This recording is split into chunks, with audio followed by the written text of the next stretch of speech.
Good evening, good evening, good evening, family. Good evening, good evening. Welcome to the 18th episode of Sidewalk Talk, the 19th episode of Sidewalk Talk. Welcome, welcome, welcome. So, this is an online platform where we have real talk about the streets of Newark, New Jersey to gain insight, clarify misconceptions, and get a call to action from those who know best, frontline workers who are here in this mighty, mighty, revolutionary, unprecedented city of Newark, New Jersey, right? So we gain insight by having nuanced conversations and like unpacking truths that are really not often being discussed, right?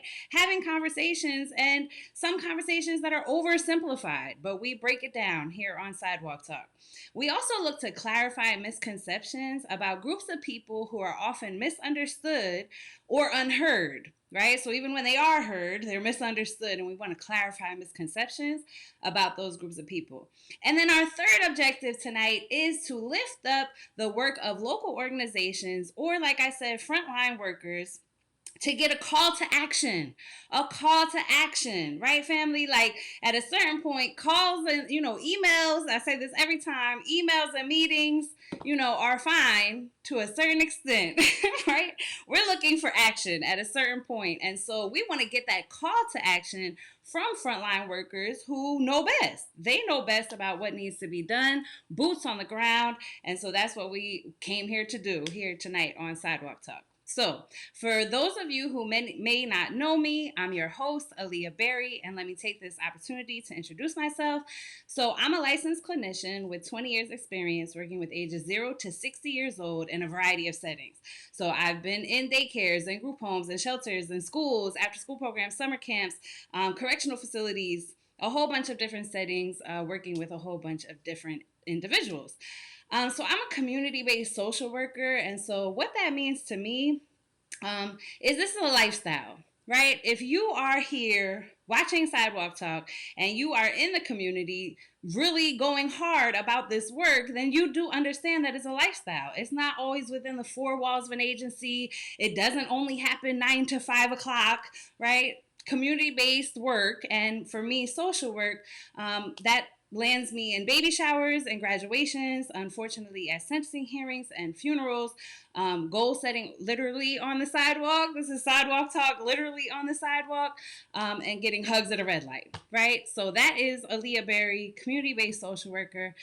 More professionally, I currently work as a consultant with Seeds and Berries, doing program development, national training, and direct clinical services in schools, nonprofits, and the government sector. I have a special passion working with individuals before, during, and after incarceration, with art-based modality, restorative justice, things like that. So to keep in touch with me, you can follow me on Facebook, right? Instagram, Seeds and Berries, myself, Aaliyah Berry, on LinkedIn. And you can find out more about my services on my website, seedsandberries.com. If you missed this episode live, right? And or you're new to Sidewalk Talk and you want to know what the other 18 episodes, we are in season 2. Had no idea this would get this far, right? We are in season 2 and this is the 19th episode. We have one more episode left till our season finale. Family, snap it up. So I need a drum something. I need the little tech sounds, right? No. So if you have missed any of the previous episodes, and I've sat down with some powerful, powerful guests, as my guest is tonight. And so if you want to go check that out, then go to the YouTube channel, right? Seeds and Berries on YouTube. And you can watch all the previous episodes of Sidewalk Talk.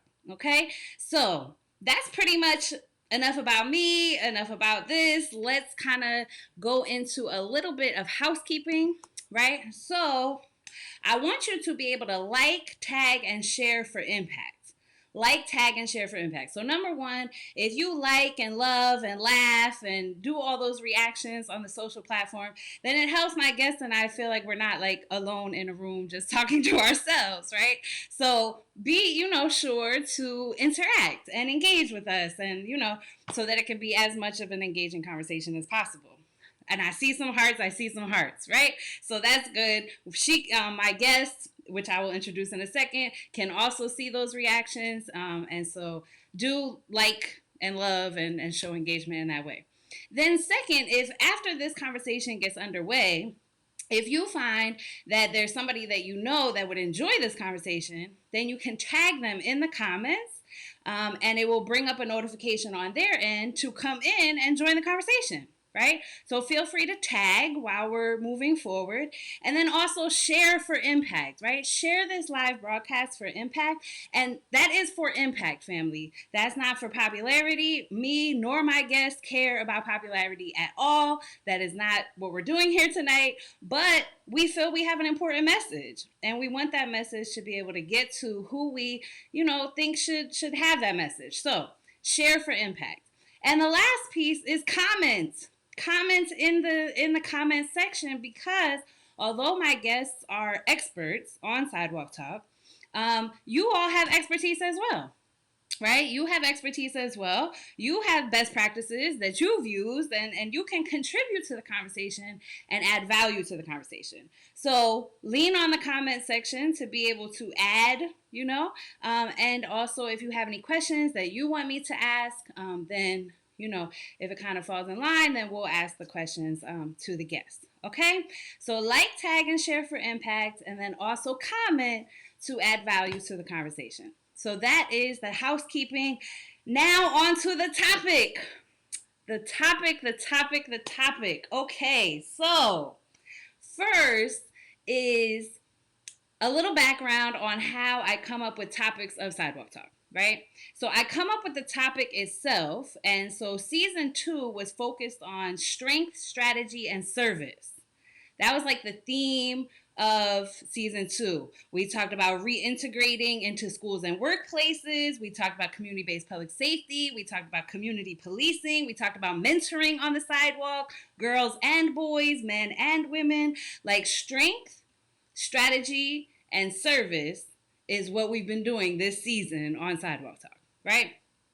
So the whole season I've been talking about, pick a lane, play your part, right? Pick a lane, play your part. And so I've been drilling that all season, but then it's like, okay, how though? Right? How exactly do I do that? Especially if I don't have a title, I don't have a degree, I'm not an elected official. Like, I don't know how to do that myself, right? And so in these last 2 episodes, I said, okay, like we have to break it down. We have to break it down. And so when I come up with a topic, I then go through my mental Rolodex and I pick my, the expert around my way in that topic. Okay, well, everybody's always talking about restore the village. We wish it could be the way it used to be, right? Well, there are folks who not only came from where it used to be, but never stopped doing what made it how it used to be, right? And so the very natural person that popped into my Rolodex that just hit the mark, nail on the head, is my favorite village elder, community mother. She is affectionately called Mother of the Movement, right? I heard that family and friends call her Ms Sharon Sharpton, right? Ms Sharon Redding is my guest on tonight, and I am so excited. I'm so excited because especially with elders that they have a wisdom, right? I'm sure we would all agree they have a wisdom that we need, that we value. They are a walking library. But the awesome thing about Ms Sharon is, like I said, she never stopped doing what made the village, like back then, right? And she has continued, and she knows how to teach us how, right? Because that whole, what can I, little old I do? No, Ms Sharon said, if I can do it, you can do it. If I can do it, you can do it. So she is literally going to teach us how tonight. And then after this episode, there is no more excuses. We have to talk to our neighbors. We have to do some of the things that she's going to teach us how to do. It's no more excuses after this, family. All right? So without further ado, I'm going to bring Ms Sharon on, and we're going to get this interview underway. Hello, Ms Sharon. Hi, Aaliyah. Good evening, everyone. How are you? How are you doing? I am blessed. I am so blessed to be on this program and to talk about the community, which I love. Yes, and that love is so evident in your work. That love is so evident in your work. Like blood, sweat, and tears. Wake up, breathe, sleep, eat the community, and we appreciate that love. So I introduced you from the heart, but I want to give you the opportunity to introduce yourself. So if you want to introduce yourself, how you see fit, and the story, that brought you to this work. Okay. Well, number one, I'm a Newark resident from the South Ward, born and raised over here on Tillinghast Street all my life. I live up on Clinton Place now. I've lived here in Newark. Well, lived here since 1958, so you can guess my age. So me growing up over here, it was such a different experience to where the neighborhood and the community is at now. I'm talking about Hawthorne Avenue being in a business district, having two bakeries, a bank, anything that you needed, a little 5 and cent store and everything. And it was like a thriving community. My uncle bought a house on Tillinghast in 1955. We were the second Black family on that block, and it was just a bunch of working class families that lived around there. And just thinking about my childhood and stuff with my cousins and my sister and all of us living in a family house and stuff. It was nice. We had a good neighborhood. A lot of girls lived on the block, and it was just always neighbors looking out for one another, because if I did something and Miss Mumford across the street knew it, my whole family knew it. So, you couldn't get away with anything around there. It was just like, we had to do our homework and came outside, and it was just, we didn't have to worry about gunshots or getting hit by a car, stolen cars and stuff. And I know it's a different time, but it was just a different age. And when we would tell our kids and stuff, they would look at us like, "Wow, you talking about Hawthorne Avenue, Ma?" And I was like, "Yes, it was just a different era and stuff." And over the years, how different things change and stuff. I went to Hawthorne Avenue School, went to Weequahic High School, so just being in this whole area, to see it from what I grew up with and for it to be, what it had became, once the drug epidemic had started, and, we had to crack, and just, people just moving into the neighborhoods and stuff, and just the neighborhood changing. Because when I was growing up, we only had one Black grocer on Hawthorne Avenue. His name was Sam. And one Black woman, Miss Connie, who was a neighborhood savior, that when your family didn't have money, you could go there and she would put it on the books for you. And when your parents got paid, you would get, they would pay her at the end of the month. So, you had a lot of saviors and stuff that cared about your neighborhoods and stuff back then. And what really brought me to the work that I do, it's a couple of things. Just seeing how bad my neighborhood deteriorated, and then all the drug dealing, and just wanting to build the neighborhood back up and let people know that it's hope out here. But you know I know sometimes we think that somebody's going to come along and save us, but we have to save ourselves. And I still see this in this neighborhood. I know a lot of people really don't stuff. Oh, it'll never be like that again and stuff. But yes, it will, if we all could get together and just care about excuse me, one another, and saying that this is not our problem and that's not my problem.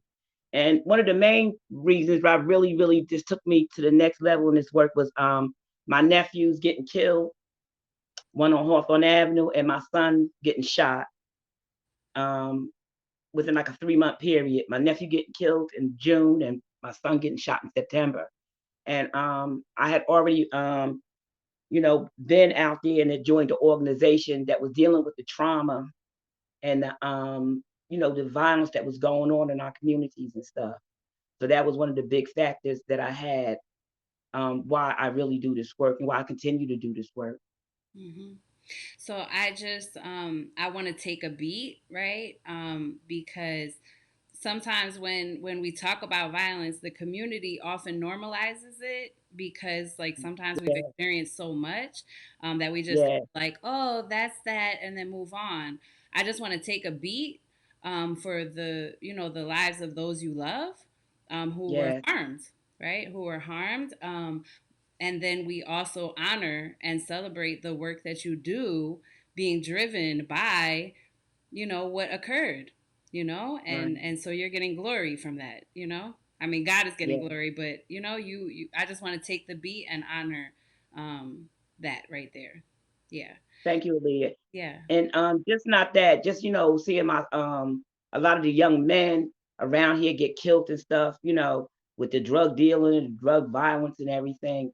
And, just to be a traumatized, not city, but a traumatized neighborhood, because we had so many killings and not just shootings and stuff. We had actual children murdered and stuff around here. I'm talking about babies, little kids and stuff, and it just took a whole lot from out this neighborhood. This neighborhood was so vibrant at one time. And, even seeing the young men that be out there, just seeing the sadness and the trauma that they've been experiencing and stuff. So, just seeing all that and just trying to do something to let them know that you're seen and stuff. And, we could go through this together, because you're right. A lot of neighborhoods do think that having trauma and gunshots and stolen cars are the norm and stuff. Anytime you hear a gunshot and stuff, people think that because you live here in Newark, New Jersey, or I live over here by Hawthorne Avenue or Clinton Place, when Mm. it's a gunshot and maybe a spot shot or something go on, that still traumatizes me. Yes. It doesn't lessen it. I might not have been right there where everything happened, but it traumatizes me just hearing that gunshot, not knowing whether it was a loved one or a friend or somebody out there, hearing that. And people have just got so insensitized to what is really going on out here in these streets. But I talk to so many people that I just talk to, just having a general conversation and just listening to the trauma that they've been through. And a lot of people not really understanding, or saying that they don't care, about what goes on down here with us, you Ab- know, in our neighborhoods and stuff. Absolutely. So that's why I call I call anybody, if we're gonna be in something together out here, we gotta be in it together to make sure that our voices are heard. That's one of the main problems that I always hear out here. Our voices are not heard, our voices don't count, we don't matter. But I want to show people that we do matter out here and that our voices are important and they should be heard. And we're gonna take this whole episode to convince people that that's the case, right? You hitting the ground running, Ms. Sharon, because that's what we're here to do. Like convince people otherwise. Because like you said, if Yeah, you could do it, everybody could do it. So right. there shouldn't be any barriers. I would also just add the piece and validate any audience members about hearing gunshots at night. Basically, you were like, should we be used to it? Like people think just because folks live here that like we should be used to that. Right. And no, just to hear it is traumatizing because Yeah. like you said you're picturing or wondering where that bullet landed, right? Right. I also would think and have thought myself, right? It makes you feel like outside is unsafe even though Right. you're in the comfort of your own home, right? But this is our Yeah. neighborhood, this is our community. And then I've also known individuals to be not only numb from shooting, but run Right. towards shooting, continue cooking dinner while hit, right? But that's trauma too. That's Yes. trauma too, being numb Right. because the violence can have that effect. So I appreciate you just bringing that up. Sometimes again people underestimate things like that. Yeah. I appreciate that. So we're gonna lay some like foundation and groundwork, right? Because Sidewalk Talk Yeah. is a very diverse audience. Some people are like providers and experts and been in this work, right? And some people haven't. So I just want to like get some definitions from you, okay? Okay. So, can you define quality of life, good neighbor, and community family? Talk to us about what we're even talking about here today. Like, really. Okay. Quality of life. Quality of life is about a person to make sure that they should be able to live harm free, like you just said, going outside and everything, not seeing, as they say, broken window neighborhoods and stuff, abandoned houses, that's affecting our quality of life. How does that affect our quality of life? because we could have anybody go inside these houses. They could be doing drugs. We could have the prostitution. They could be selling drugs outside these houses. And I could give you a perfect example. I live down the street from an abandoned house that I've been on for the last 3 years, right across the street from Hawthorne Avenue School. And a lot of times I don't even walk by that house because it is still people staying in there. I've tried with the police, tried with the fire department. I've got NCST to come. And what made me realize is that people didn't have anywhere to go, because when the police came and stuff, they didn't offer any kind of services. Nobody offered services, and the firemen wanted to know, why did I call? Because these guys needed a place to stay. And I asked him, well, why don't you take them up there where you live at and stuff, and see how safe you feel and stuff, because you don't even know what's going on. And which he had to apologize to me later on after I made sure I let his supervisor know, you got to respect people. It's about respecting people in our neighborhood too. I'm talking about the police, the firemen, everybody that do services here don't respect us. They really don't. They don't respect us. It's about a part of quality of life. I understand they say drinking and stuff out in public is a part of quality of life. I understand that. Urinating, they say, is a part of quality of life. Well, what about all these when it's children trying to cross the street and there's no crossing guard or an adult there to cross them? That's a part of quality of life too, because we're trying to make sure our children go back and forth to school safely. It's a whole lot of different parts of quality of life and stuff, making sure that we get the services that we need here in the city. Making sure that, like I'm me being a senior, that I'm safe. And on a conversation that we had before, Leah, I was telling you that when I lived on Tillinghast in a big drug building, I felt safer than I did once everything closed down and stuff. Of what if law enforcement was going to protect me? And I used to ask me, and I say that because I knew those boys out there were going to make sure there wasn't nobody going to bother me and stuff. Even the boys that be down on the corner up here on Clinton Place and stuff, they make sure that I get down the street safely and stuff. Some of them even carry my bags and everything. And it's just a part that some of them that I might even remember, because they might have been younger before when my sons in them, but they know who I am and stuff, and they give me that respect. And can I say real quick that whole piece right there, especially like from my experience working with individuals before, during, and after incarceration, right? Those boys that carry your bags is because you show them love. Yes. Like real love, right? Because and we're not gonna open this whole can of worms with Sharon, because this could be a whole nother episode. But are we prepared as a community? I'm just gonna lay it here, and then we're gonna move on. But are we prepared as a community to reflect on the lack of love we have showed individuals who ended up committing harm? Right. Because the community has maybe rejected and made certain people feel alienated and rejected and misunderstood, and so they went their way, and there's a disconnect, right? But you actually see them, you love them, you encourage them, so yes, they love you back. And I'm gonna leave that there, Ms. Sharon. I'm gonna leave that there. But it leads into our second definition of good neighbor, community, family.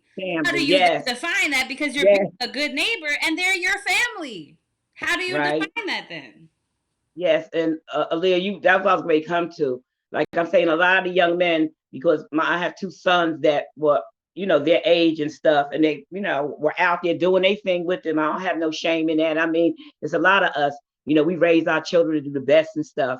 And some of them, would come home from jail and would come talk to me, because I would just listen. And it's important that we listen to what, these young people are saying and everything. Like I could go to the store and I could be down here for an hour just talking and preaching, as they say, telling them different things and stuff. I've had young men, instead of them having to sleep in the hallway, you can come sleep in my son's room on the floor. You can come sleep on my couch.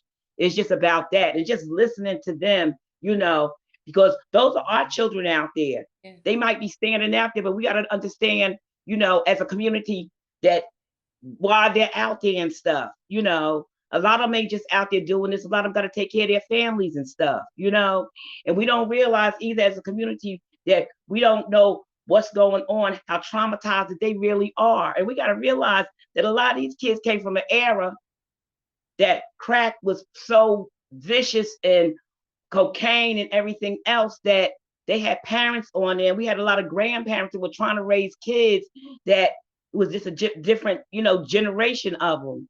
And then we wonder why that we can't even say hello when we walk past them. We're the elders. We're the ones supposed to teach them. Oh, they didn't say nothing to us. Just saying hello. You don't know, might have made that person's day. Excuse me. And most of these young people out there are not really disrespectful. Believe it or not, they're not. I'm not saying you won't find a couple, but a lot of them just need that encouragement, need you to listen and try to, help them out and stuff. I met a young man one day when I was doing a public service announcement for the governor when he was ready to sign for the community-based money. And afterwards, me and a young man had a conversation. And he was 26 years old. And he said to me, I just feel like killing myself some days. And I asked him why. He said, because there's nothing out here. He said, I try. He said, the only thing that stopped me from doing it is my children. And I looked at him and I said, well, you're more than that than you think you are and stuff. And it was just the trauma he had lost friends. And just within that little half an hour, he had told me almost his whole life he had just lost 3 friends to gun violence. And he thought he was going to be next and everything. And the look on that young man's face, it broke my heart. Mm-hmm. It broke my heart, because that could be anybody's child. Mm-hmm. And we as a community have to come together and embrace them, especially when they come home and stuff, and just listen to what they need and everything, because we can learn from each other. Mm-hmm. I learned a lot from the young men out there and stuff, and I keep preaching and preaching and preaching. And I don't preach so much that a lot of them got jobs and stuff. One young man, and I'm getting filled up now, came to me yesterday. He came to see my son. He's working. He said, you think they might have a job for me at NCST? I said, wow. I said, you a working man now? He said, yeah, because I have too much free time on my hands and I don't want to be in the street. Mm-hmm. And I was like, wow, just that growth. And I said, well, you know what? We're going to find you something else to do. Right. So I'm going to find you. Right. And you being someone that he knew he could trust to come to. Right. Which also is good neighbor. Right? Like we're trying to convince folks in this episode to be the one who individuals will tell you their truth about, like the young man who said he feels like killing himself most days, but he lives for his children. That's a very vulnerable truth that maybe he doesn't share with everyone. Right. But he saw in your eyes, and we've talked about eyes here on Sidewalk Talk. What's in your eyes does matter, right? Yeah. And what comes out of your eyes really comes from your heart. And if you feel negative ways towards community members, right, in your heart, that is going to come out through your eyes. And so some audience members say, well, dang, that might be me. So what? I can't be a Ms Sharon? No, let's work on the heart, though.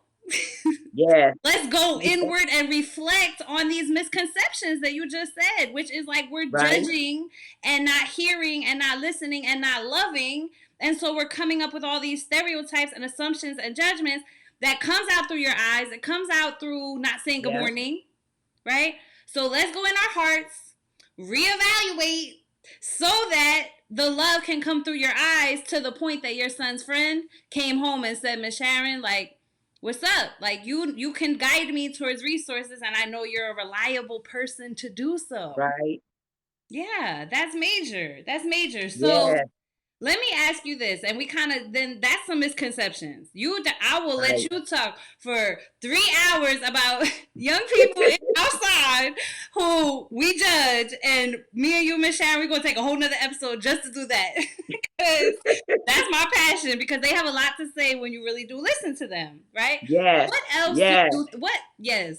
What else do you think the community needs? Now, you said listen to them, hear their story, understand their trauma. What else do you think the community needs? Well, you know what? The community also, our communities, especially, I'm not just going to put it on a pandemic, because I know the pandemic just added on to a lot of stuff, but also the community just needs to know that it's how could I put it? It's just people out there that cares. And it's like help if we going through our own traumas and stuff. We feel like we need to talk and stuff. And just to feel like being neighbors again. I don't care if you 6 years old and I'm 70 and stuff, just to smile and say hello to that person. I speak to almost everybody. I don't care whether you speak back, it don't matter. I just have it in my heart just to speak, and it will change that person's, just smile and just say hello. That person can be looking mean mugging you, whatever, and it will change and stuff, how you doing and stuff. But the community just got to get that passion back, that it's not my problem. It's all of ours. It's everybody's problem that lives in this community, that lives in the city of Newark. These young men and these young women too that get shot out here. That's everybody's problem, not just because they stay over here in the West Ward, they live in the South Ward.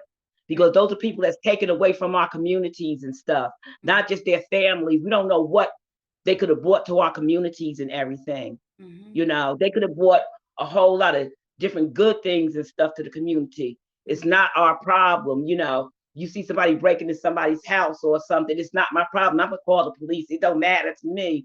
We got to stop doing that because it's everybody's problem. Every time one of the children walk to school, it's everybody's problem, not just me. I don't have to get up at 7:30, 8 o'clock to look out the window, but I do it every day to make sure whatever I can do to make sure these kids get across the street safely and stuff. Or if I see something, I can make it a report about it and stuff. These just talking to a lot of them and stuff, because I really just feel like a lot of them just really need that guidance and stuff, and it's just not out there.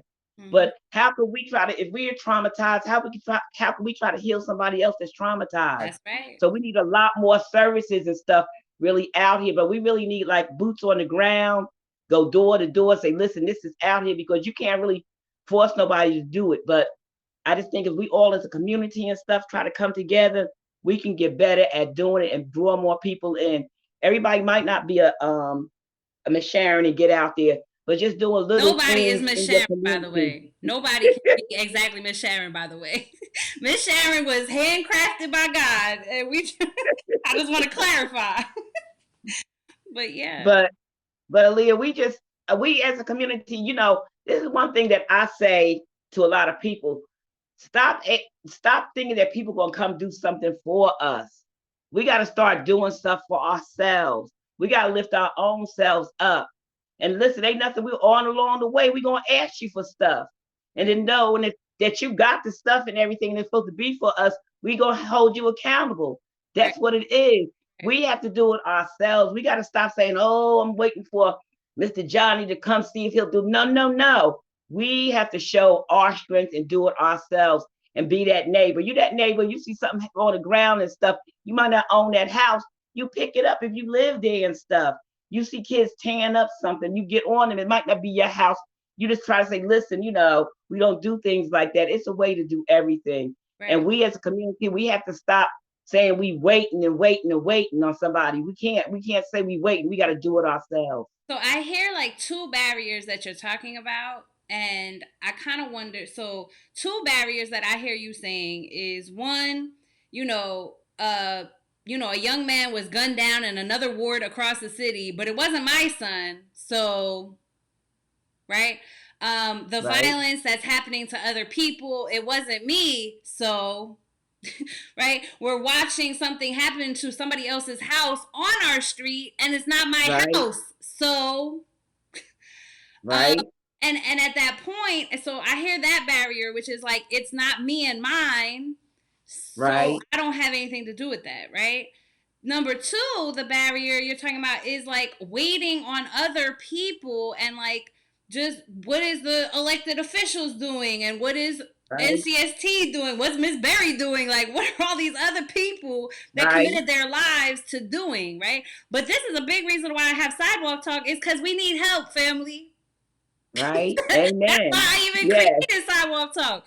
We need help. So, like, it's not enough soldiers on these front lines doing this work. We need help. So, me and Ms Sharon are recruiting right now, right? Yes. My question to you is, with those two barriers, do you think that has anything to do with our own trauma being unhealed. Like, we see the violence, we hear the gunshots, we see maybe the boys that aren't approachable, and so then it's like, well, I don't want anything to do with that because I'm scared. Like, what does that have to do with our own trauma, or is it just selfish? Like, I don't know. What do you think? No, Aaliyah, it's definitely not selfish. It's dealing with our own trauma. It's really dealing with a lot of trauma that we see constantly.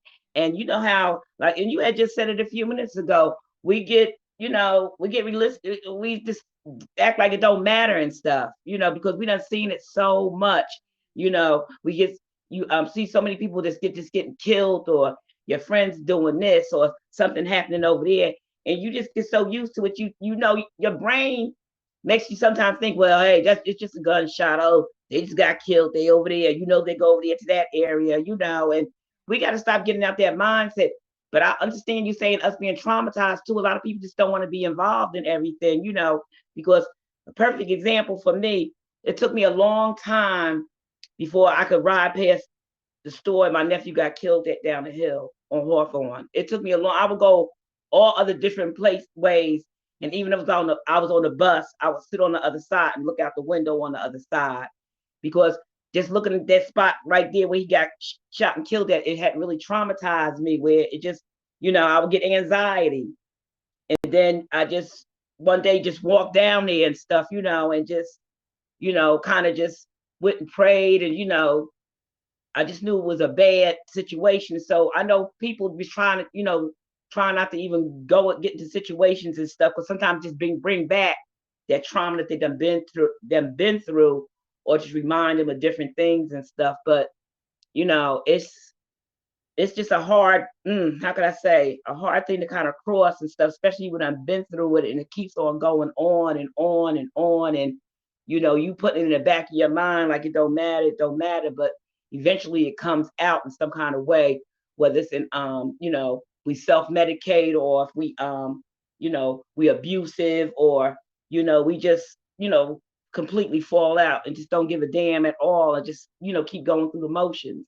Mm-hmm. So that's why mental health is just so important and stuff, because Newark was traumatized before the pandemic, and it really just added extra stuff on and on and on. But it is ways for community members to, not be by themselves out there. It's a whole lot of ways that they don't have to be by themselves, Yes. where they need to come together. Yes, and I appreciate, I not appreciate, but like, I value bringing up, like, areas where violence has occurred, right? Right, Because, like, I work somewhere right now, like at a particular project, and I literally pass where someone that I care about was killed like 3 times a right. week, and a Mm-hmm. couple corners down where like a coworker who did our kind of work was killed, like Wow. a couple blocks down, 3 times a week, right? I Mm, cannot imagine living, and I do live here in Newark, but someone I love wasn't killed right in front, like on my sidewalk that I see every single day.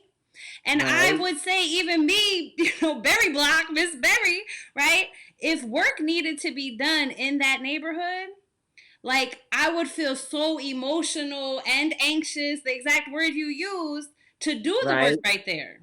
So, like, right, how do I feel about a block association when I'm struggling with sidewalks that bring back traumatic memories? That is deep, right. Miss Sharon, and that really happens to all of us. And I don't think that's ever, Yes, like, said out loud. And I want to validate audience members. Like, if you can relate to that, know that so can we, even as community workers. yes, And how do you cope with that? So you mentioned prayer. How do you cope with that? yes, yes. A lot of prayer. Trying to, do different things and stuff, because when my nephew got killed, it like really did a lot to our family. It you have so much anger, and you go through a lot of emotions, and it affected almost every member of my family, and we just tried to like, get everybody together and stuff. Like, we were doing like our family reunions and stuff. And like our family reunions was like a special for all of us. And then my nephew got killed. The family reunion would always be almost near his birthday. His birthday was in August. So it like took a lot, from that and everything. But what I do is I try to like, do different little things. I like to play bingo. I'm a bingo addict. I was it before the pandemic. I would go at least twice a month. I would go up to Connecticut and stuff, play high stakes bingo, going to get my feet and my eyebrows and stuff done, hanging out with my granddaughter. I love doing that, hanging out with my sister and, with the grandkids and everything, doing that. And I'm going out with my cousins, and then we all celebrate our birthdays and stuff. We able to get up with the family gossip and everything and just laugh and stuff. And, mainly just having friends that I could really, really talk to and like really understand what I'm going through. A lot of stuff that we all go through and stuff, because I have a couple of friends that can kind of tell just by the sound of my voice, how I'm kind of feeling. So, and I could do the same with them. Mm-hmm. So that helps a lot. But also, I've also been to therapy and stuff too. Right after my son had got shot and everything, it was like a traumatizing time for me, even though he survived, but I didn't even realize I was still dealing with my nephew getting killed and everything. So it was like two things combined there, one within a 3-month period. And I just felt myself like really being real anxious and not sleeping and just a lot of little different things that I noticed this wasn't right. And I had just got to the point that I just really need to talk about it. And I was able to, if in my own neighborhood, I didn't even have to go far, right around the corner. It was services that were there for me, and which a lot of people didn't know about. And those services are important and stuff. We would be group and then it would be one-on-one. But just listening to the other people, what they had been through and everything, and able to get it out and just talk about it. So just with me, it's just a lot of little different things and stuff. And mainly keeping doing my work and stuff, because this work can have you a little down, especially when you're going through your own personal little issues, or as a personal friend, or people that you work with, somebody in their family, something happened to them. So you go through a lot of like different little traumas, your own self and stuff. And some certain things bring back memories to you too. So you got to be able to like kind of be strong and stuff. But we all have our days where I have my days. Believe it, we all do. And I try to mainly just do some kind of self-care and stuff, because that's important.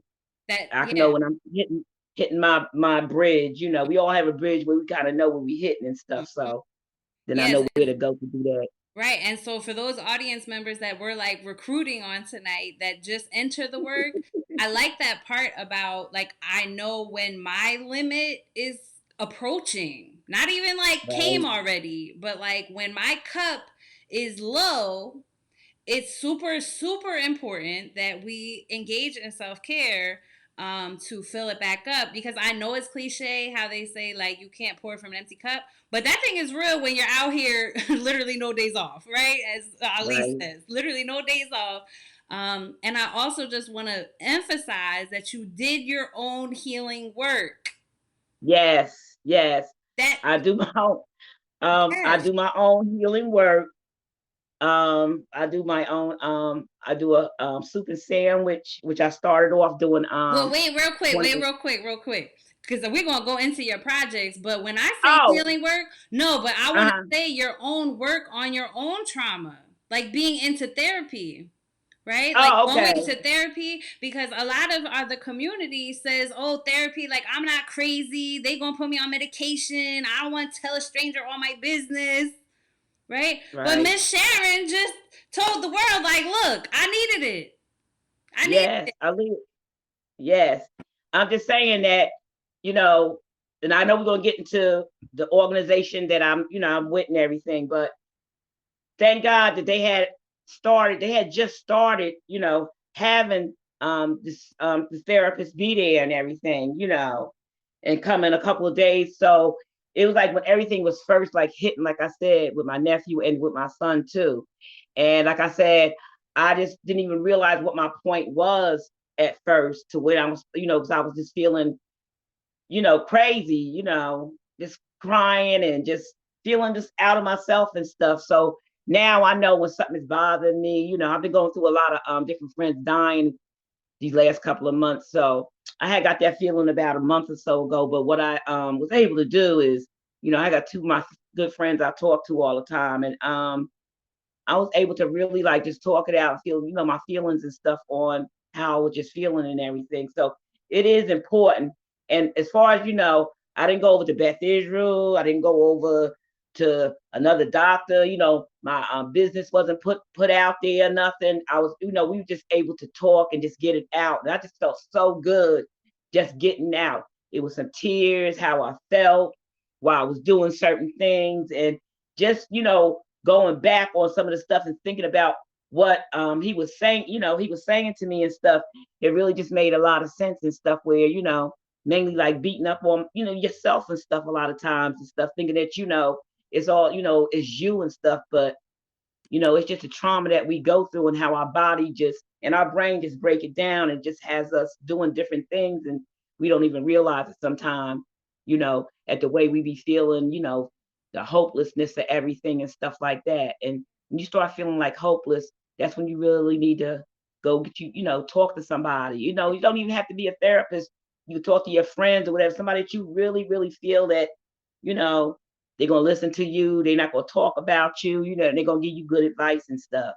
But also the importance of having community-based organizations that do this out here, somebody that looks like me and somebody looks like you, so we can feel safe, we'll feel secure and safe, and that they understand what we're going through. Yes, culturally competent clinicians. Yes, Yes, Sharon. Yes, right. Because to get all that stuff off your chest, right? To get all that stuff off your chest and up out of you, right? In yes, such a way that is safe and you can get feedback and you can get validated, understand some things that happened in the past. Like all that stuff needs to come up on out, right?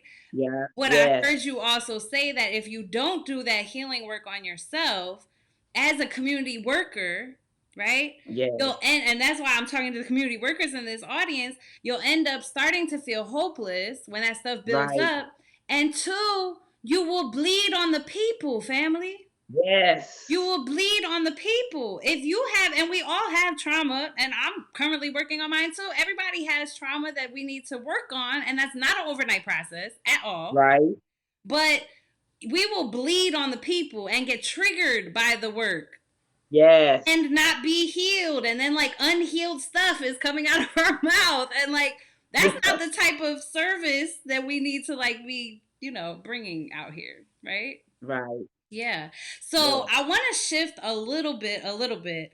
I will not interview an elder, Ms Sharon, without taking a walk down memory lane, okay? Because I okay, told you in the pre-meeting, I will sit at your feet and you could just go. I'm interviewing you, so you are in the library. You are a library. You're a village library, and so I will never pass up the opportunity to walk down memory lane, right? So, what would you say are your observations over the course of your life, like about the community, in regards to like I mean, you did speak about it a little bit, but like in regards to, I mean, you talked about the state of the community and kind of what it was and then what it became, like during right. that era and stuff. What was the activism and services? What did like community work? How has that changed from then? And you start wherever you want to start, even if that's Okay. 58 or 68, and then come up. Like, what do you want us to know, even about how what you observed, how it's changed? For better Okay. and for worse, Well, by the way. all right. Well, back in the day, I'll just put it like that, as they say back in the day. Yes. We had some of the activists that we did have and stuff were it was called Area Board 9. It was on Osborne Terrace. And they like had a little group of activists there. But my uncle was a Black Panther. And my uncle was one of the heads of the Black Panther on their office was on Hawthorne Avenue and Hawthorne Avenue by Goodwin Avenue and stuff, because I remember when me and my sister had came back, this had to be in 67. We came back from down south. We stopped by the state troopers on the turnpike, They asked my father where they was taking us. He said, we're going back to Newark. They had to check the car and everything. And this is me as a child remembering this and coming back through Hawthorne Avenue. And they had firebombed Hawthorne Avenue during the riots and remembering tanks rolling up and down Hawthorne Avenue. And I know my sisters on the call and my cousins, if they listen, and they kind of could remember too. And, you know, we always had like, Larry Ham was always big, people's people's what's the name for progress, and you always had some leaders that like always like spoke out. We always had Miss Marjorie Bush, who this big fabulous school right across the street from me is her daycare center that's really should have been in her name, but she like fought for a lot of the things around here in this community and stuff, a lot until the neighborhood was changing and stuff. She was like one of the big activists around here. She made sure that we had stuff to do during the summertime. She made sure we had our block parties. She always spoke out for everything, and she ran a neighborhood big daycare up here. So she was like a little powerhouse in herself around here. And like I said, the Black Panthers and stuff, which I remember, my uncle being there. I don't ever remember nothing being violent, even being as a child and stuff, never violent, having their meetings and everything, wanting to protect the neighborhood. So I guess maybe that's where I get a lot of my little, That's what I was somebody right said, about to ask. I was somebody right would about say, somebody said, yeah, with my Black Power, Black Power, yeah. whatever. But Yeah. so your uncle, what like seed did he plant? Because we had talked before about Okay. him being your role model for like the community. Yes, my uncle James Lester, Uncle Jimmy, as we called him. Um, my uncle took care of me and my sister when my mom died. My mom died when I was 5. And he took care of me and my sister. And he was my uncle by marriage. He wasn't my uncle by blood. He was my uncle by marriage. That was my great aunt's husband. And when she died a year after my mom, he took care of me and my sister. And he just was like a giving man always. And he always took family members in and took care of them and stuff. And it didn't matter what the problem and stuff was. He was that kind of a man and everything, and he taught me and my sister, you know, how to take care of a house, take care of your money, love one another, love family and stuff. And I could never ask for no one better than that. And Aaliyah, when we talked the other day before the pre-meeting, this is something I had never really even not even thought about, so I didn't think about, but think about all the things that I learned and how my uncle really shaped my life on the work that I do now and stuff, and seeing how giving and accepting that he was of not just me and my sister, but of our whole family and stuff. And I'm just saying, this is a man that had to have love, you know, to take, some children in and other family members in that weren't their blood family, but that's how it was back then. They people took care of one another and stuff. And I always said he was my hero because he was a person that everybody looked up to. He made sure his family was always taken care, and he always made sure neighbors were taken care too. Anybody could come to Uncle Jimmy to get anything and stuff.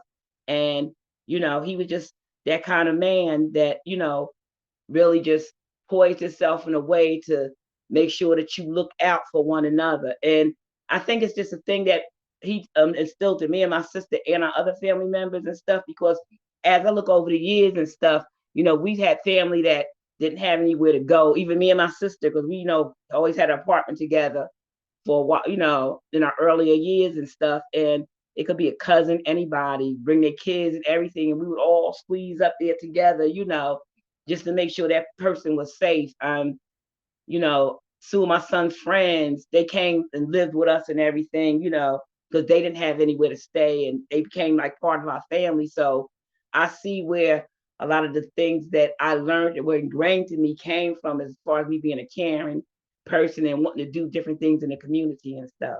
Mm-hmm. And I was also, my cousin would say I was a neighborhood Barbara Wall because I knew all the action, I knew everything that was going on, and I was always in the mix of something. I know they laughing if they on, You so said they would always Barbara come to, Walters.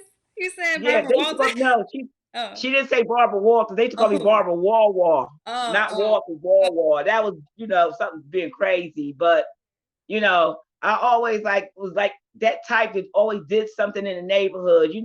Even when my kids were younger, I would get all the boys together and my niece and a couple of girls, and we would go down. I didn't drive. We would go downtown, catch the bus of Great Adventures. I had like about 12 kids, me the only adult, you know, taking them, get them their rules and regulations. They was like 11 and 12 and stuff, 13 maybe. Listen, we go on to Great Adventures, what time to be back, and just doing different things like that and stuff, with the neighborhood, people like, how you gonna take all them kids? You crazy. It wasn't about that. It was just about me making sure that they were good, that we would leave for that one whole day. The parents had their little rest. I had all the kids and stuff. And, it was like different trips we would take, during the summer and stuff, just doing different things with them. Yes, yes. And like And now, yeah. Go ahead.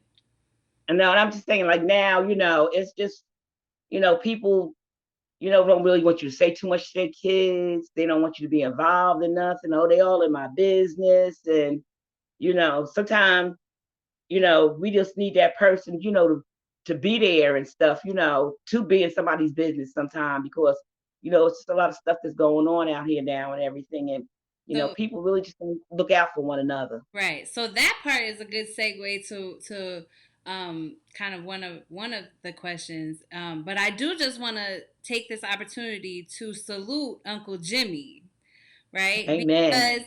Because the history of that relationship and that love dynamic, right? Like Yeah. literally birthed you in the community work, Yeah. right? Not biologically, Yeah. but like birthed you in the community work. And so like I want to lift that up because if he was able, and the community and other family members, right, have all poured Right. into a Ms Sharon, right? I'm not taking away Right. from anyone else, but if we can create a Ms Sharon, right, then the Johnny who stays, down the hall, we can Right. also like pour into him in a similar way, and he becomes, a Mr. Johnny. You know what I mean? But like pouring Right. into the next generation so that Right. we are continuing to build up legacy, because you're carrying Right. his legacy, right? And so like Right. we got to take that legacy seriously with our younger generation, because they are Yeah. watching. To your point, like you were watching and you were taking notes,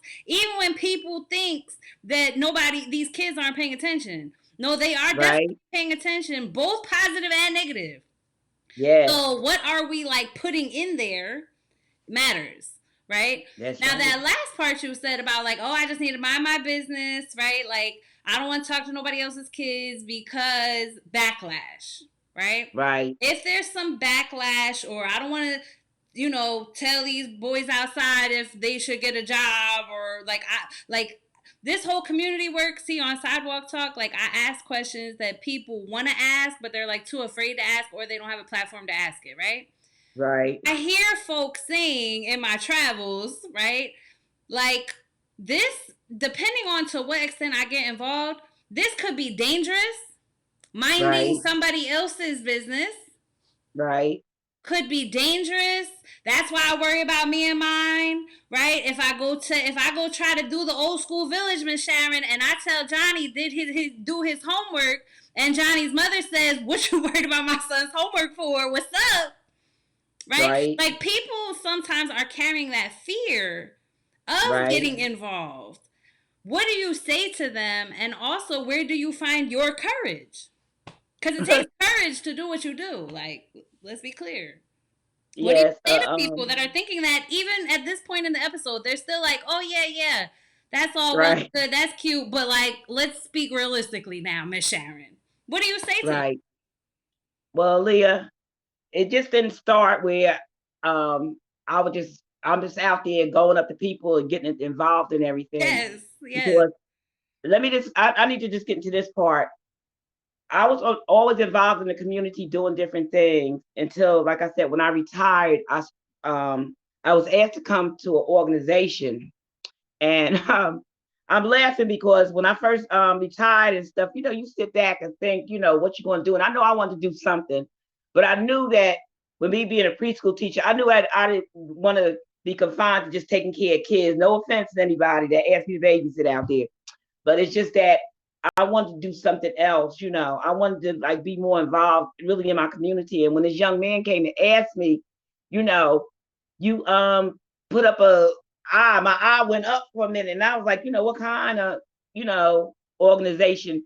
Because we've had so many, fly by night organizations come down and we could do this for you. We're gonna try to do this, and we're gonna help this group, and we're gonna help that. So, I said, well, I'll think about it. I'm gonna pray on it. That's what I told them. And which I did, and I said, God, if it's meant for me to go to this organization and learn more about what I want to do, then I go. So I did go and everything. And what's the name of the organization? Oh, the name of the organization is Newark Community Street Team. Give a Hey, shout out to them. And when I first came, it was only 7 of us, and I was the only community member right down there. What year was this? What year was this? 2016. 2016. Yes, when they first started and stuff. And they were just talking about people. They were a lot of young men and older men that were coming home from prison and wanted to do different things in the community. It was an organization that was started by my mayor, the Honorable Raz J. Baraka, and he wanted to get community members and this organization together to deal with, the stem of high violence and crime, and to deal with the trauma and stuff. The chairman of the board, Akila Sherrills, and you had Eon.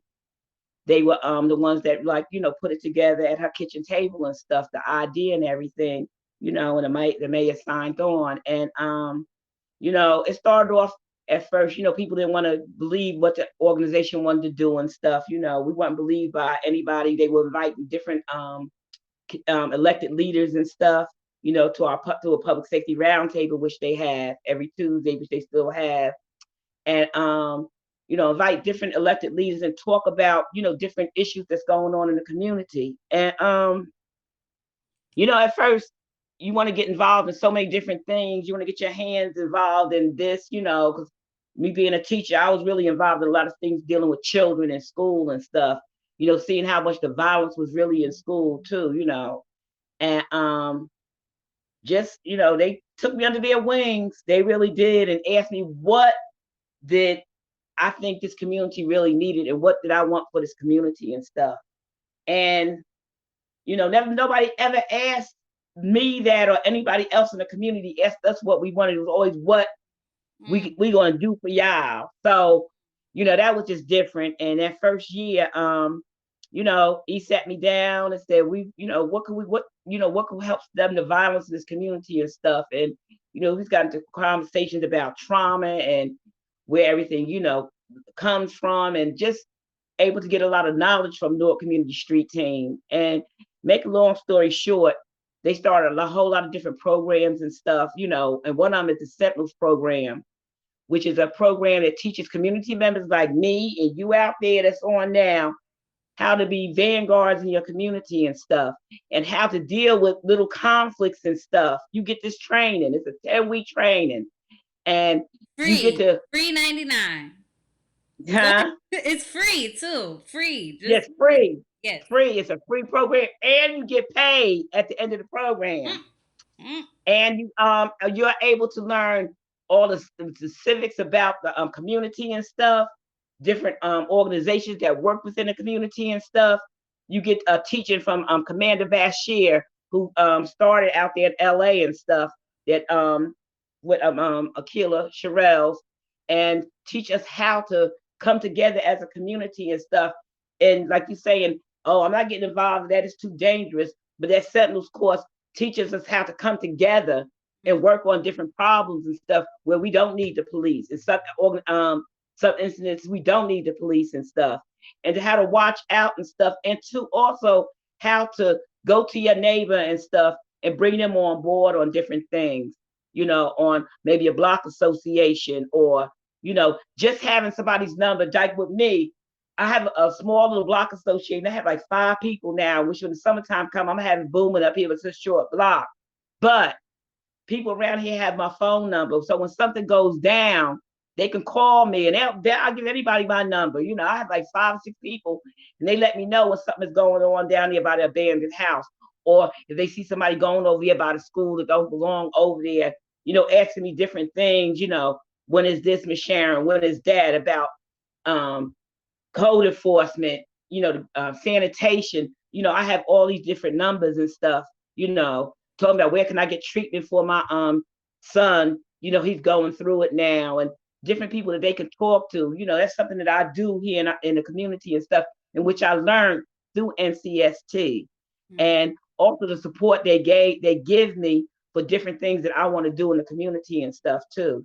Because I'm just a poor little senior up here on a fixed income, and just having this organization behind me, doing a lot of things in the community and stuff.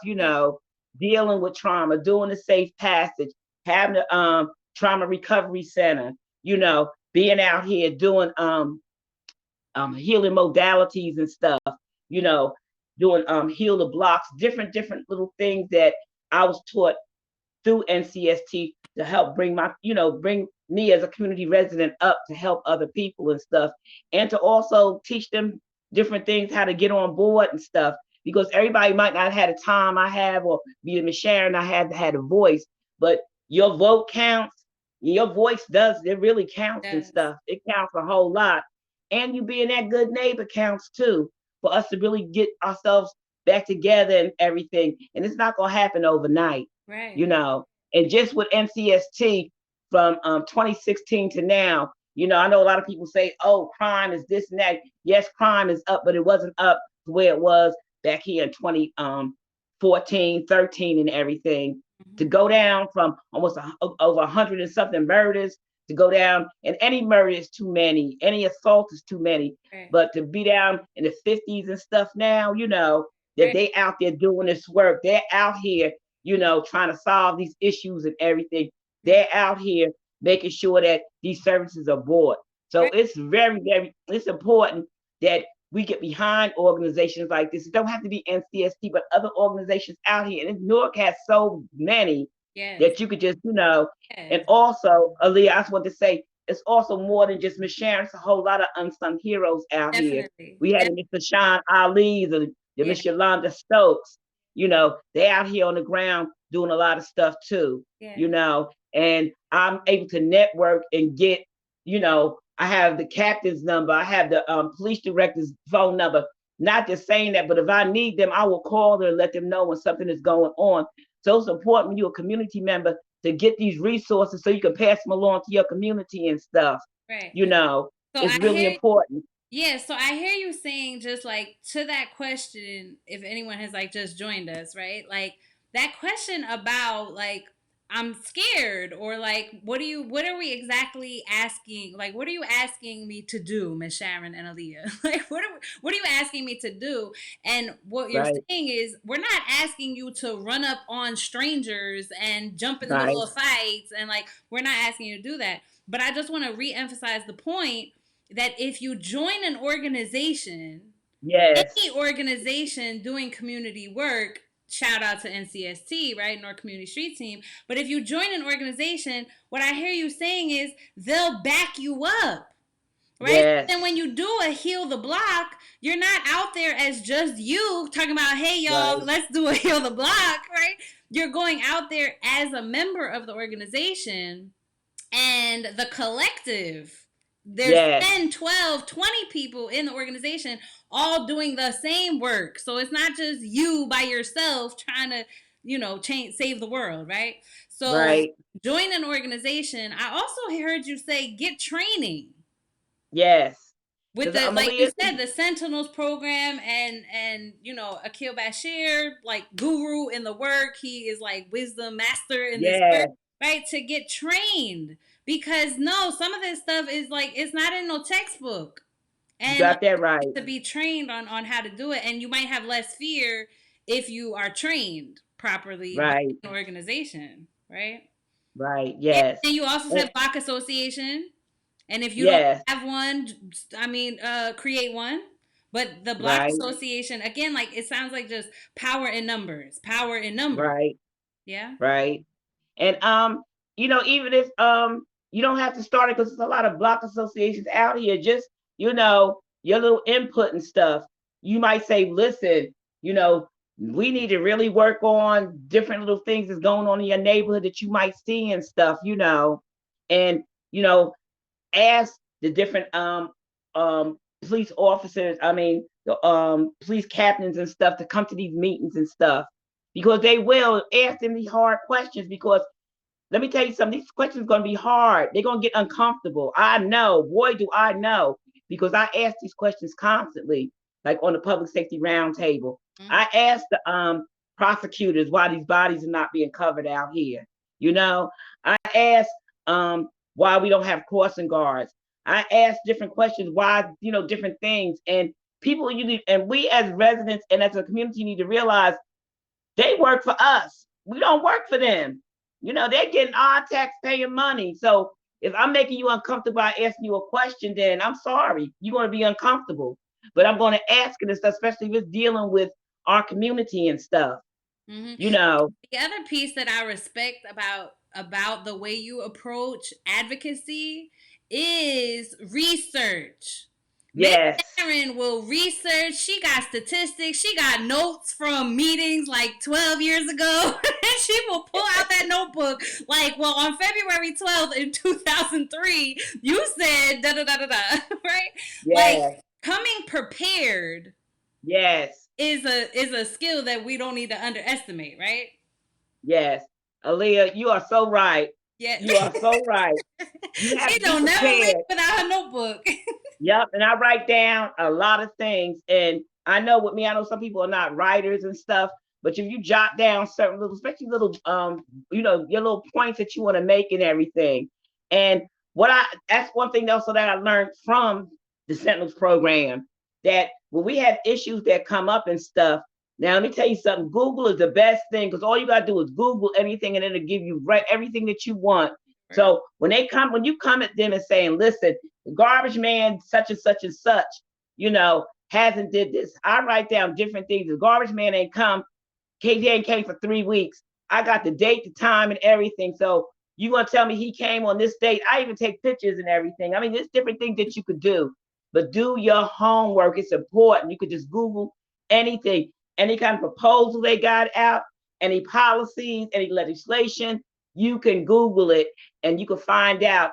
So when you come to these meetings and stuff, and you give your information, and you can say, well, wait a minute, this is what you got on your page right here. I mean, I keep books and books, and I go, if I ask you a question and stuff, especially an elected official and everything, and you can't give me an answer, I'm gonna ask you again, and I'm gonna ask you again. You really have to kind of be consistent. I found that out. And it might take a while, but consistency is very important and stuff because then they know that you care about something, that you can't like keep on hopping from one thing to another. Like my point is about different little things and stuff. If I want to find out about them, I'm going to ask you about them and everything. And if you can't give me an answer, I'd rather for you to be honest with me. And that's what a lot of other things too. A lot of residents and communities tired of being, excuse the expression, bullshitted about stuff that's be going on. You giving an answer for this, but then ain't nothing happening and stuff. Mm-hmm. So always make sure that you do your homework because sometimes they'll try to come back at you like you ain't know what you're talking about. You just doing this. You making up conspiracy theories. Oh no, baby, I got it right here. Google Absolutely. It yourself. Absolutely. So come prepared. Come prepared. And that's with anybody, whether that's elected officials or your neighbor, right? And not necessarily, because I think the approach that you use is not necessarily aggressive. It's just super prepared and informed. Yes. Right? And and that's how things get done. I'm super prepared and I'm informed. And then you said about policy and legislation, Ms. Sharon, you make us all want to just do better. You make us want to do better, okay? So with that being said, kind of, we jumped around and we got all I know. I'm sorry. Yeah, but we got our questions done, Ms. Sharon. I think, had a good conversation here on tonight. I appreciate the dialogue that we had. So my question then is, if you have given so many calls to action throughout this episode, right? If y'all didn't have your notebooks out and your pens out taking notes, I need you to go back on the YouTube and check this episode out, right? There should have been notes being taken. But so you've given lots and lots of calls to action, because this whole like meeting and talking and talking and meeting and emails and talking and meeting, like there's a place for that, right? But at the end of the day, Right. like what are we doing? What are we doing, right? What Right. would be your top, just one, because you've already given so many, your top call to action? Like, folks need to start this tomorrow, Monday. Like, what one thing I need you, every single person listening, I need y'all to start this tomorrow. Wow, Leah. And you've given a lot, but what is like one overarching I thing know. you wish everyone would? Well, the main thing to really start and stuff is to like kind of know your neighbors and know your neighborhood. And I'm just starting to start off by just saying hello. That's the biggest icebreaker there is. Yeah. And when somebody sees that you're kind of consistent and stuff, and that you're just talking, and there's nothing wrong with putting your hand up, hey neighbor and stuff. So then when something does come up and everything, not saying that they know you per se and stuff, but they know that person that like kind of spoke to me, and they said hi and whatever, and to start breaking that ice and everything, and then get down to the real tough subjects and stuff, because a lot of stuff is so touchy that people don't want to say this and that about and everything, but we don't get any kind of answers with that. Yes. We really just have to really get out here and put our boots on the ground and talk to your neighbors and stuff, or talk to somebody about, even if you want to get involved and want to find out more and stuff, saying, why don't we just get together and do a block cleanup? You start at your house, if somebody see you doing it, then they'll do it and stuff, And Lee, I just want to say this, the difference that I've seen, and I know it can happen in the city of Newark, because I went to a block party in the West Ward last summer. And the way that community was, they came together and did everything. They got together and planned one of the best block parties I have ever been to. And it was the whole neighborhood, the community. They got together and paid their little bit of dues. And they got together and did, and I talked with the organizer, and they've been doing this for years and stuff. So it's not saying it can't be done, because it can be done. But everybody just had to be able to communicate and stuff. And it was young, old, the kids, everybody just had a really nice chance. And it wasn't just homeowners, it was people that lived in apartment buildings. It was 2 apartment buildings, but everybody did their part to it, to make that a success. And also they kept their neighborhood clean, and they looked out for one another. And I was telling my friend, I said, I wish that all of Newark could really be like this, because it's still going on in here in Newark and stuff. So it's not like it can't happen, because it can. Right. And I just want to emphasize, that's not back in the day. That was last summer. Right. Right, family? Like, we can't say all is lost and all the communities aren't like back in the day and we're so far gone. And I mean, yes, we're having some challenges and struggles, right? But like, she just said last summer. She did what, she wasn't talking about 1968, like right. she was last summer. Yeah. So I hear you saying, organize the thing. 2 things to start tomorrow is like, get to know your neighbor and like see what we could do like as neighbors, right? Right. And say hello, Ms Sharon. Right. That wasn't no deep call to action, but that has the most impact over everything we have talked about this whole episode. Right. Like saying hello, saying good morning. I literally, and people think that's a joke. Again, I work with individuals before, during, and after incarceration, with individuals who commit harm against the community. That's who I serve. And how many of them have literally told me, right, that like they don't speak to me, they don't say good morning to me. So like, why should I care? This ain't my community. Right. I'm angry at the community for not speaking, Ms Sharon. Like, it really comes down to that. It really comes down to just saying good morning, just saying good morning. So that goes a very long way in the big picture. Right. So I appreciate you bringing that up. So the last piece, right, for tonight is, how can the community support your work, right? What kind of projects do you have coming up?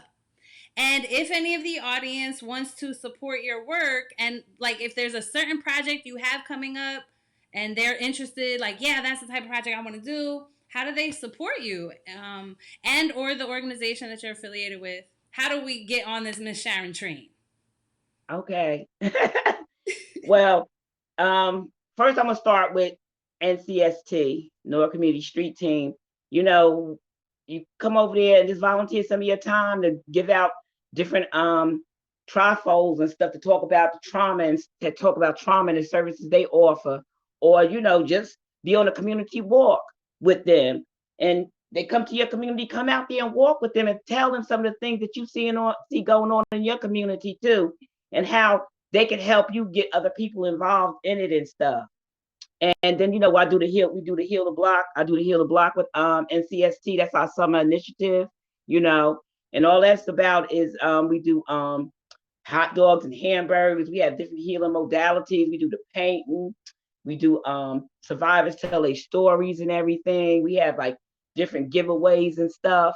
And also supporting different other organizations I do.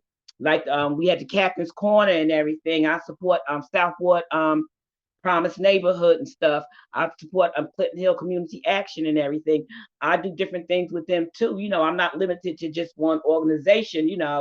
I do different things. I give out different things for the yoga and self-help things that they do with North Promise neighborhood and everything down the hill and everything.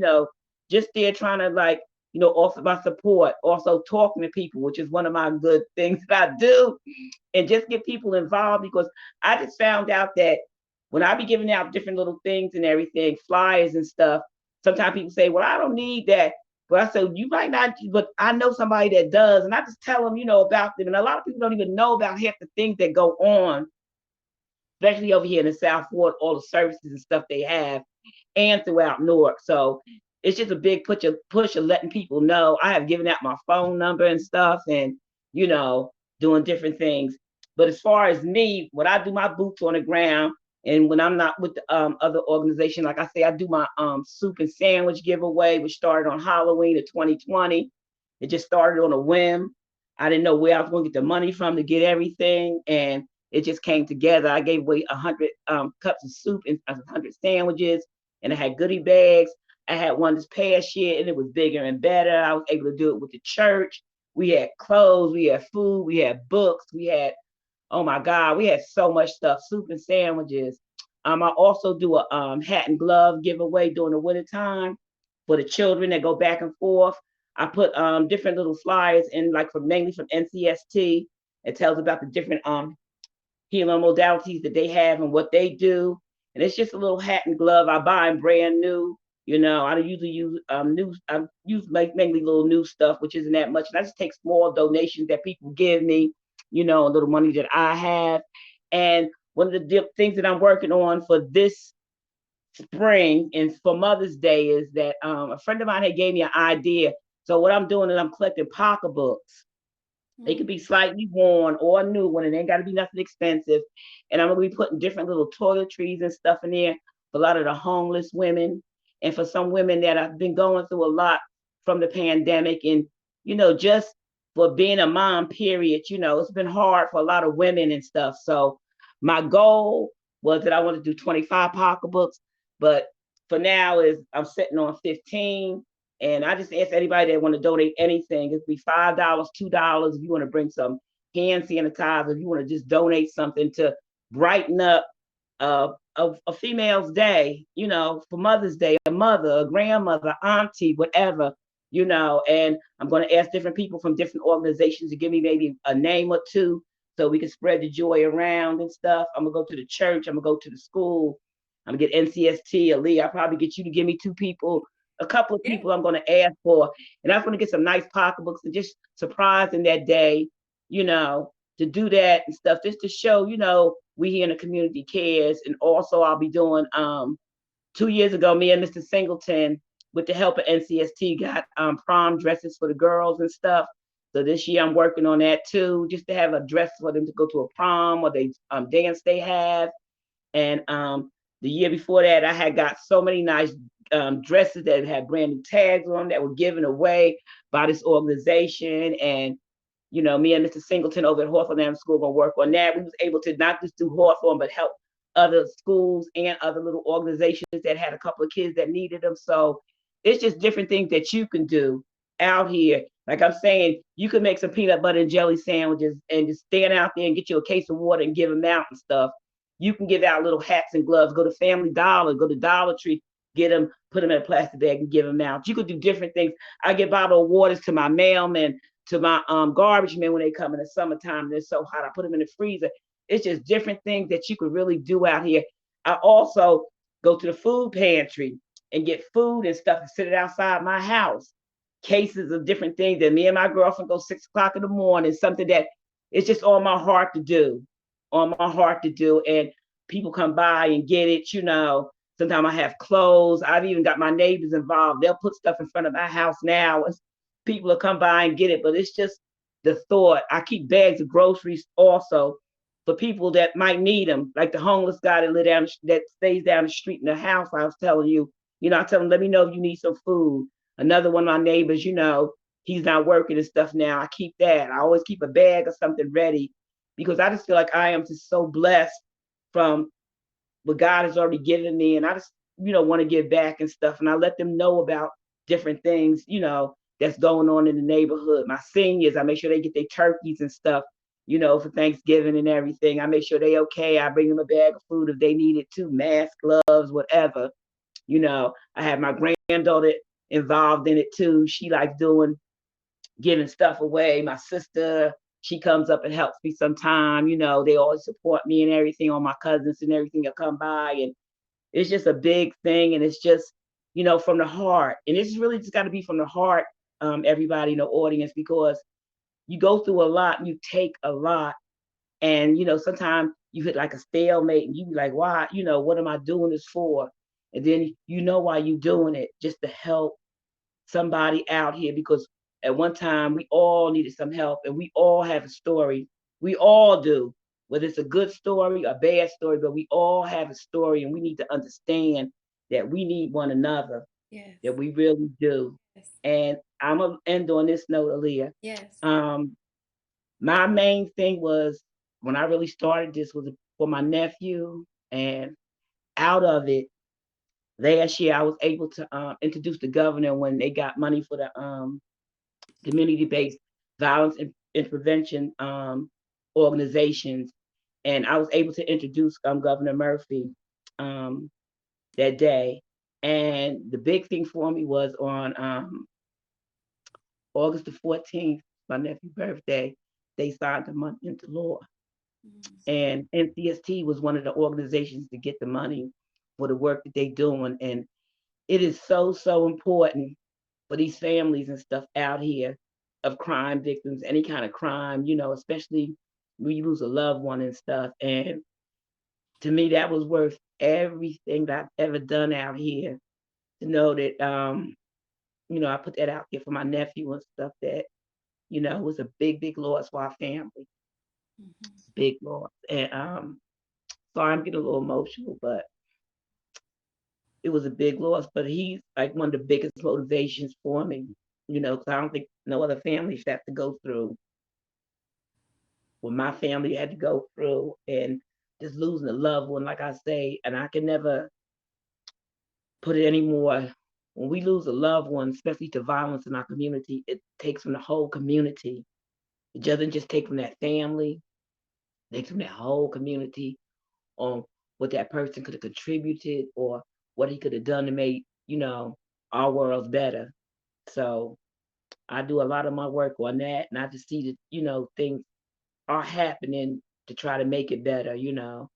I've I've spoke before the Senate in New Jersey. I've like I said, the big proponent for covering the bodies and stuff with the prosecutor's office, which we got done for policy. I've also went to the University Hospital and talked to a group of administrators on how people were being treated, when they've lost a loved one and stuff. So it's opened a lot of doors for me to use my voice for my community and stuff. A lot of things that I do, and like I said, I will continue until God says, that's it for me. Yeah. But I see myself doing this for a minute, Yes. and always having the community's back and everything. But Yes.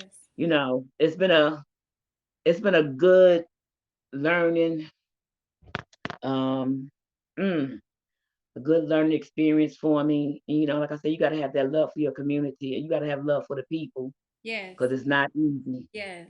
So I mean those two pieces. One is like Miss Sharon just gave us like tangible examples of what to do, right? Of what to do. Because then again, people are like, okay, you want me to do exactly what? Right? She just gave like 16 examples of what you can do, right? And the other piece I just want to lift up before we close out, Miss Sharon, is what is our why? What is our why? And so for the folks that may not know what that is, it's the thing that drives you when you feel like quitting. And for me, Hmm. it also is someone that was killed. And because like this is not a game. Like this work is Right, for play, right? This work right, is literally like the difference between life and death is very right. real in our community. And so like Yes, when your why is somebody who we've lost and you carry that person in your heart, like there's no giving up. There's no, oh, I right. don't feel like saying good morning today because I'm in a bad mood. No, say good morning because That's right, this work is serious. And so, like, it seems like your nephew, as you know, we honor his life, um, is your why. That's the thing yes, that drives you. And so, I encourage the whole audience if you don't have a why, make sure you right, have one, you reflect on one. Sometimes we're using old whys, right? That are right, no longer like really relevant. Sometimes we change our whys, and that's cool too. right. But it's everybody needs to make sure that you have that why. When you feel like quitting, what is the thing that continues to motivate and drive you? So as we close out, Miss Sharon, I'm all about giving flowers while we're here, right? And I'm gonna read one of the comments, and then I'm gonna speak from my heart as well. But Okay. Washima Redding, am I pronouncing her name correctly? Yes, my niece. So earlier, and it was like a long comment, but I said, I'm going to read this at the end. So she said, thank you for your vulnerability and using your voice to offer encouragement, support, and love to a community in trauma. We love you and thank you for using your God given gift to be an inspiration of strength and resilience. Right? And so, like Thank you, you, I Auntie. will say, I will echo Washima's sentiments and say that, like, you are an asset to this village. This village would not be the same without you. And we Thank are you. grateful. We're grateful for your courage. We're grateful for your commitment. We're grateful for you pressing forward and pressing on. And we're grateful for you coming on here to inspire us. Like, Thank there's no you. excuses. If you weren't inspired by this episode, you must not have been paying attention because, and even workers that are already out here, like Miss Sharon makes Right, me want to do better. You know what I mean? And I'm out here. So, like, I appreciate you trying to inspire us and convince us and teach us how, because this village, you are a cornerstone. You're a cornerstone in this village, and there's so much work that nobody saw, Miss Sharon. There's so many right. things that you have done, and so many people that you have loved on in ways that only you, God, and that person knows about.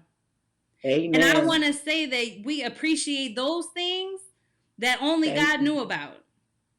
Like, we see you, we Amen. value you, we appreciate you, we celebrate you. Black History 365 days a year. You are Black History now. You know what I mean? So that's my flowers to you. I appreciate you coming on here and having this conversation with us Thank tonight. you. And yeah, and we'll talk soon. All right.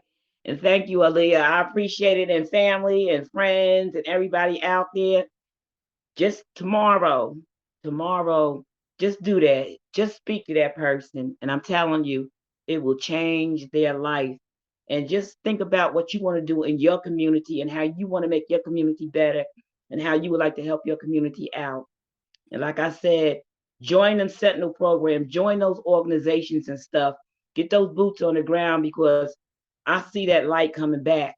I see that for my grandchildren, my great grands, even my children and your family, because we deserve to live the best of our lives. I don't care if we are in Newark, New Jersey. We deserve it. Yes. We deserve it. We deserve it. Yes. Just stay blessed, everybody. Stay safe.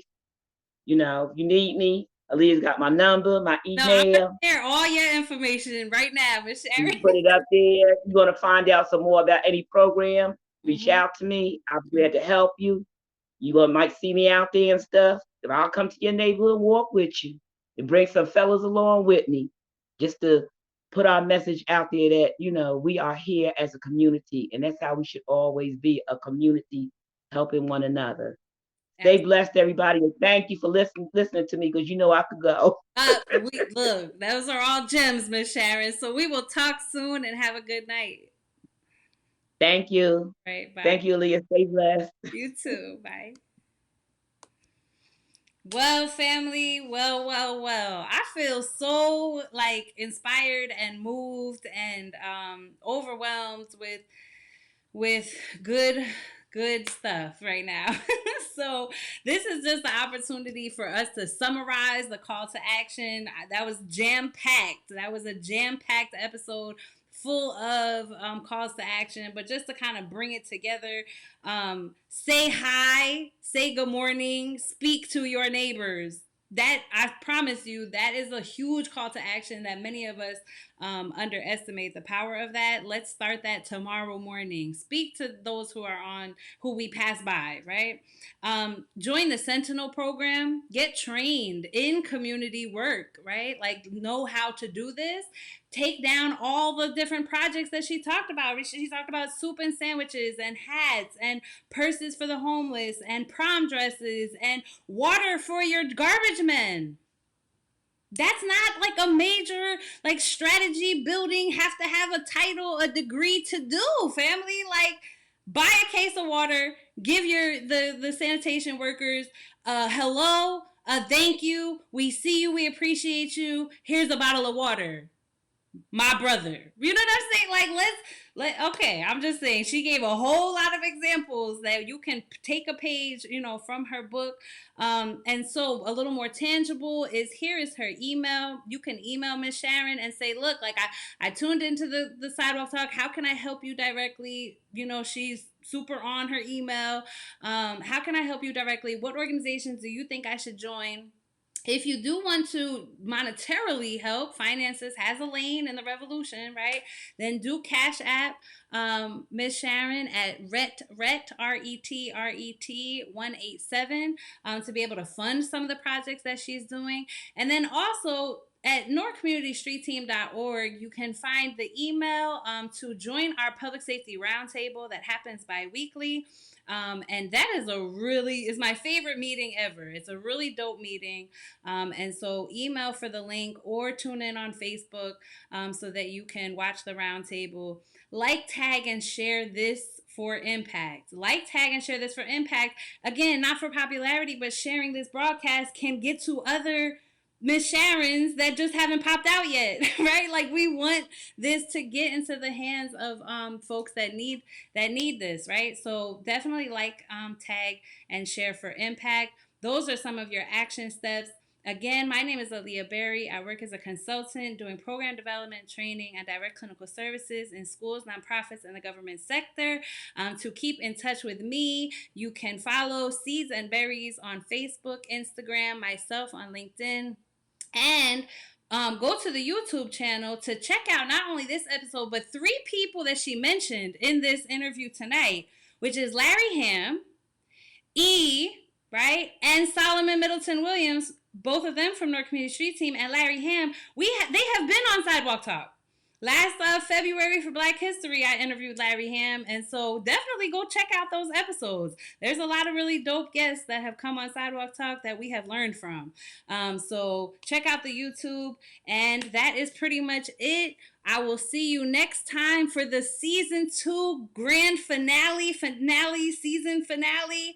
But when is that? So towards the end of February, we are going to talk about macro level activism, right? We just talked about the sidewalk and how that looks on the sidewalk, but now systems. Systems. What does Trenton have to do with this? What does the federal legislation and policy? She already went to Trenton, she said, spoke to the Senate. Like, what do systems have to do with sidewalk? So that is going to be our season finale, and stay tuned on who that guest is. But trust and believe they will be an expert. Thank you for your support on tonight, and we'll see you next time on Sidewalk Talk. Pick a lane, play your part. Have a good night.